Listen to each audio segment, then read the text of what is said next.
정인이의 양모 장 씨는 아이의 건강과 행복을 챙겨야 할 책무가 있는데도 아이를 잔혹하게 학대하다가 결국 살해하는 반인륜적이고 중대한 범죄를 저질렀다.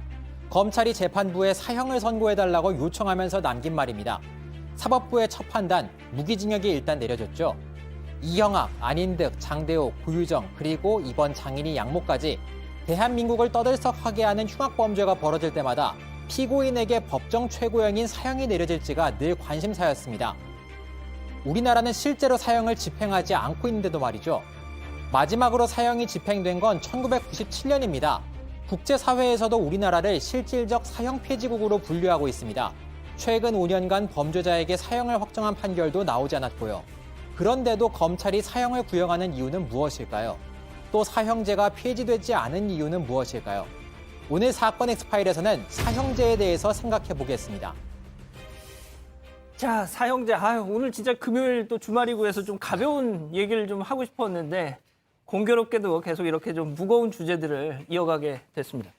자, 낙태 논쟁만큼 또 어떤 계속 접점을 찾을 수 없는 문제가 바로 이 사형제를 둘러싼 찬반 논쟁이죠.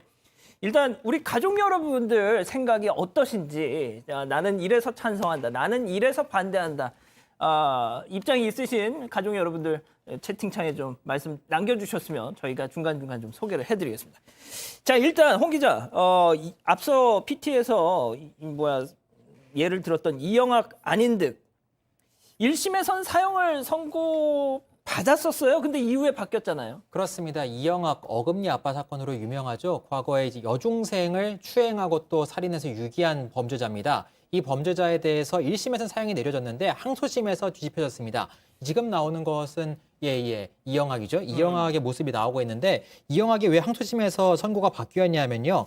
피고인의 교화 가능성까지 부정하면서까지 사형에 처할 정도로 보이지는 않는다. 이렇게 보면서 무기징역을 내렸고요. 대법원에서 확정됐습니다. 또 말씀하신 안인득도 1심에서는 사형을 이제 해달라고 국민참여재판에서 배심원들이 요청을 했고 재판부도 사형을 선고했어요. 그런데 결국 대법원까지 가면서 무기징역으로 바뀝니다. 심신미약이 일부 인정이 됐고요. 그 외에 지금 나오고 있는 장대호, 한강의 시신을 유기한 범죄자로 알려졌죠. 그리고 많이 알고 계신 고유정 사건, 고유정 씨의 경우에도 다 사형이 구형됐지만 이 경우는 다 1심부터 무기징역이 선고됐습니다. 결론적으로 사형이 실제로 확정 선고된 사례는 최근에는 발생하지 않고 있습니다. 예. 그러니까 이 사형제가 아직 법정 최고형입니다. 아직 있습니다. 근데 집행이 안 될 따름인 거죠. 어떻게 보면 이제 이게 집행이 되는지 폐지가 되는지 아니면 다른 대안이 나올지 결국은 이 정치권의 결단이 필요한 문제인데 이런저런 문제들 때문에 그냥 이것도 아니고 저것도 아닌 이 어중간한 상황이 지금까지 계속되고 있는 겁니다. 자, 변호사님 좀 어떻게 생각하세요? 이 논쟁에 대해서. 그러니까 지금 얘기하신 것처럼 어정쩡한 상황이 계속되고 있는 거죠. 법조계에서도 많이들 얘기를 해요. 이럴 바에는 빨리 폐지를 하자. 98년이고 지금까지 한 번도 집행도 안 됐는데, 그리고 최근에는 2016년 이후로는 선고도 잘 안 하고 있거든요. 선고를 하더라도 이제 사실상 종신형처럼 쓰이고 있으니까 사형을 폐지하든 아니면 차라리 종신형을 도입을 하든 이런 얘기들이 나오고 있는데 너무나 민감한 사안이고 아마 지금 이제 우리 시청자분들도 생각들이 다 다르실 것 같아요. 이게 그러다 보니까 헌법재판소에서도 이게 유지가 되는 게 맞냐라고 한번 다투지기도 했는데 일단은 이거 자체가 위헌은 아니라는 결정만 나왔거든요. 그래서 저도 개인적으로는 사실 사형제 자투는 반대를 합니다만 누구도 결단을 내리기가 쉽지 않은 사안인 건 분명히 보여요.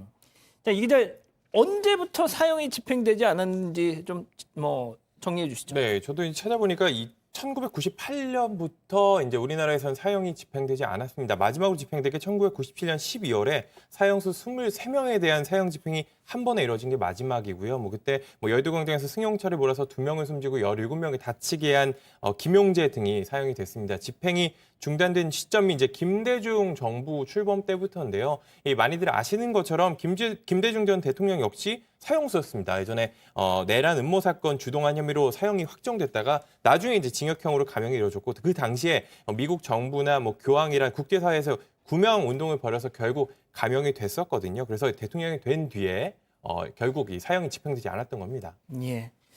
자, 마지막 사형 선고는 또 언제였을까요? 2016년입니다. 5년 전인데요. 그 2014년에 있었던 총기 난사 사건 기억하시나요? 고성에 있는 GOP에서 맞아요. 총기 난사하고 수류탄을 던져서 동료를 이제 5명을 살해하고 7명이 다치게 한 범죄자가 있습니다. 임모 병장인데요.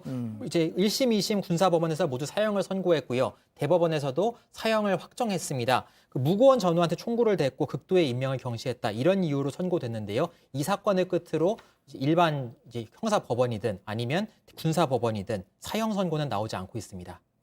자, 지금 뭐 우리 가족 여러분들 지금 뭐 열띤 찬반 논쟁을 벌이고 계세요. 뭐 사형 찬성 집행해야 된다. 아니면은 종신형 마련해야 된다. 그래도 조금 사형은 좀 그렇지 않느냐라는 분들도 계시고 말이죠. 저희가 말미에 좀 정리를 해서 다시 한번 소개를 해드릴게요. 자, 일단 말이죠. 변호사님, 그러니까 집행이 지금 20년 넘게 안 되고 있는데도 불구하고 검찰은 당장 이 정인이 양모에 대해서도 사형을 구형했었단 말이죠. 그러니까 검찰이 구형을 하면서도 에이, 뭐 되겠어라는 생각도 좀 할 것 같아요. 그렇죠. 그렇지만 검찰 입장에서 봤었을 때 다른 걸 구형할 수 있는 대안이 없는 겁니다. 그러니까 사형을 선고를 하게 되면 어찌됐든 사형을 선고하면 집행을 안 하지만 집행 대기 상황이니까 그렇죠. 그러면 이거는 가석방을 시킬 수는 없는 거거든요. 그러니까 사실상 종신형이 되는 겁니다. 그러니까 이제 교도소에서 이 세상을 떠나기 전에는 이 수감 생활에서 벗어날 수 없는 그런 효과가 있기 때문에 이제 사형을 구형을 하는 거고요. 그 법원에서도 판사도 그런 사례도 있긴 해요. 무기징역을 하지만 야 이거 무기징역이지만 가석방 시켜주면 안 돼? 라고 하면서 무기징역을 선고한 사례도 있습니다. 그러니까 종신형이 없다. 무기징역을 선고하면서도 네. 얘 가석방 시키지 마. 예, 그렇습니다. 그렇게 이제 판사가 선고를 하는 경우도 이게 법적 효과는 없어요. 어차피 집행은 또 법무부로 가니까. 하지만 그게 이렇게 되는 게 검찰도 구형을 하고 판사도 이게 가석방 하지 말라는 얘기가 나오는 게 종신형이 없다 보니까 이런 일들이 이어지는 겁니다. 어정쩡한 상태. 아까 지적을 하신 것처럼. 그러니까 이제 이렇게 오해하시는 분들도 계시잖아요. 그러니까 무기징역하면 그냥 계속 있는 걸로. 그냥 근데 그게 아니지 않습니까? 기한을 정하지 않았다는 거죠. 기한을 정하지 않았으니까 그냥 내일 모레라도 풀어줄 수 있다는 얘기도 되죠. 물론 그러지는 않지만. 예. 자, 소장님 좀 뭐 어떠세요? 사형제에 대해서.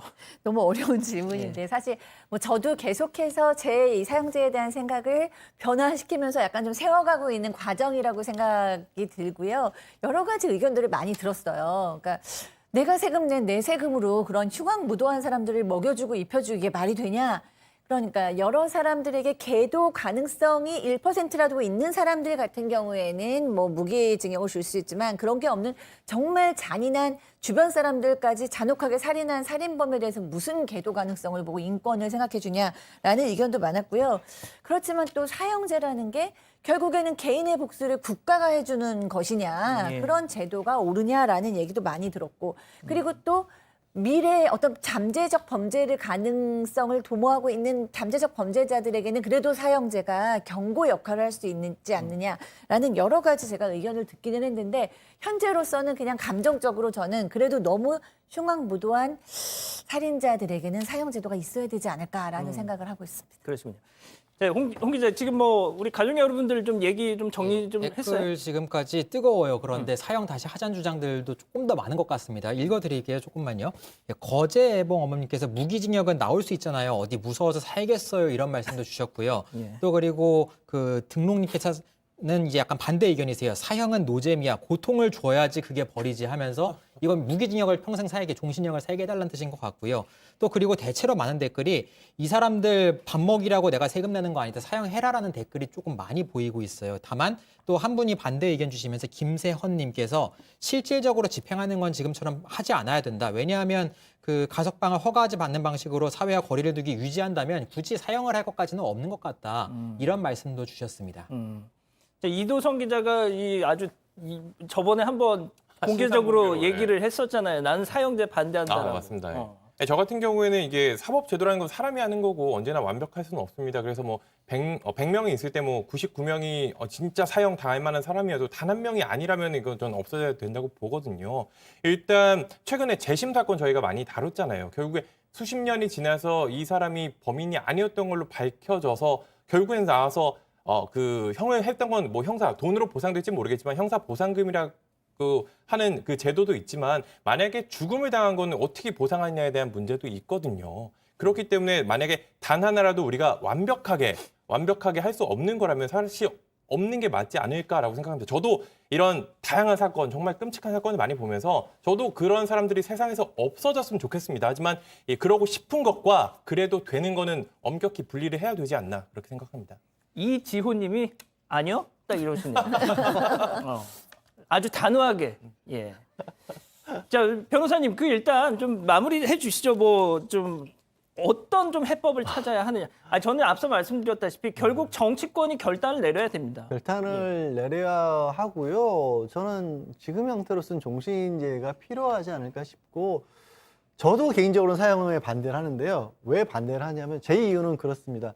사람을 죽여도 해쳐도 사람의 목숨을 뺏어도 되는 거라는 거를 공식적으로 인정하는 거잖아요. 그러니까 어떠한 경우에도 사람의 목숨을 뺏어서는 안 된다라는 게 사형제도를 그래서 선택할 수 없다라는 게 제 입장이거든요. 그렇습니다. 근데 이것도 반대하시는 분도 다 많이 반대하시겠죠. 예.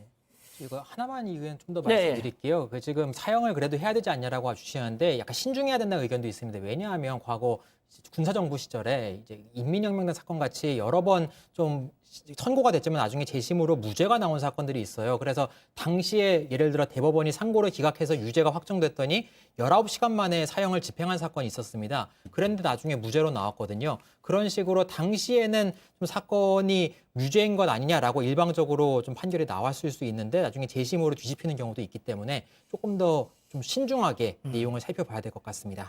저는 뭐 개인적으로 이건 저 개인의 생각입니다. 저는 개인적으로 사형제를 찬성할 뿐만 아니라 빨리 집행도 해야 된다라고 저는 생각하고 있거든요. 자, 사형수 한 명당 3.4명을 살해했습니다.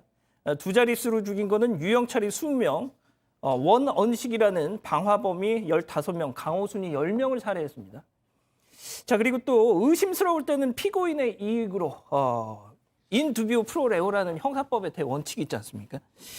자, 일단 형사재판의 대원칙, 또 고도의 민주주의, 그리고 삼심제, 과학수사 같은 층층시하의 이런 안전장치들이 있는데 앞서 이제 우리 홍 기자가 인혁당 얘기를 했지만 1974년도 인혁당 사법살인 얘기를 하면서 아직도 많은 분들이 이 사형제 폐지를 주장하고 계시거든요.